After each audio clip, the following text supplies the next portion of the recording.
کربلا ایک صحرا جہاں تپتی ریت پر انسانیت، وفا، قربانی اور ایمان کا سب سے بڑا امتحان لیا گیا۔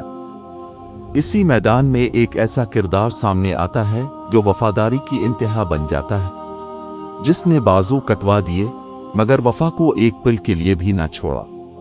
آج ہم بات کر رہے ہیں حضرت عباس بن الکی۔ حصہ اول، حضرت عباس کا تعارف۔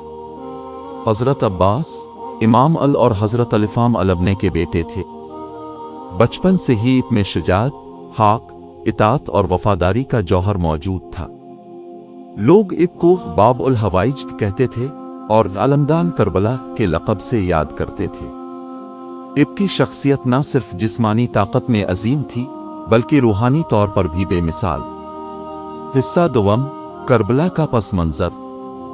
جب امام حسین نے یزید کی بیعت سے انکار کیا تو حق اور باطل کی جنگ چھڑ گئی۔ کربلا کے میدان میں 72 جانصار تھے، جن میں سب سے زیادہ اعتماد امام حسین کو اپنے بھائی حضرت عباس پر تھا۔ یزیدی لشکر نے خیموں کا پانی بند کر دیا۔ بچے پیاس سے بلکنے لگے۔ حضرت سکینہ کی آواز خیموں میں گونج رہی تھی، چچا، مجھے پیاس لگی ہے۔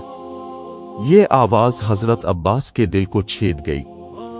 حصہ سوم، وفاداری کا امتحان۔ امام حسین نے فرمایا، عباس، اگر ممکن ہو تو پانی لے آؤ۔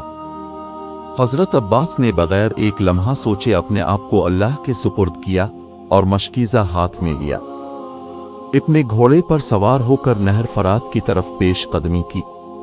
راستے میں سینکڑوں دشمن، نیزے، تیر، مگر کوئی چیز حضرت عباس کو روک نہ سکی۔ اب دریا تک پہنچ گئے۔ حصہ چہارم، پانی کا لمحہ۔ جیسے ہی پانی کو ہاتھ لگایا، حضرت عباس نے مشکیزہ بھرا اور جب لبوں تک پانی لایا، اچانک امام حسین اور سکینہ کے پیاسے چہرے آنکھوں کے سامنے آ گئے۔ اب نے فرمایا، اے نفس، حسین پیاسے ہیں، تاؤ پانی کیسے پیے گا؟ اور پانی کو پینے سے انکار کر دیا۔ حصہ پنجم، واپسی اور شہادت۔ حضرت عباس مشکیزہ لے کر خیموں کی طرف واپس لوٹے، مگر یزیدی فوج نے راستے میں گھات لگائی۔ پہلا وار ہوا، دایاں بازو کٹ گیا۔ حضرت عباس نے مشکیزہ بائیں ہاتھ میں تھام لیا۔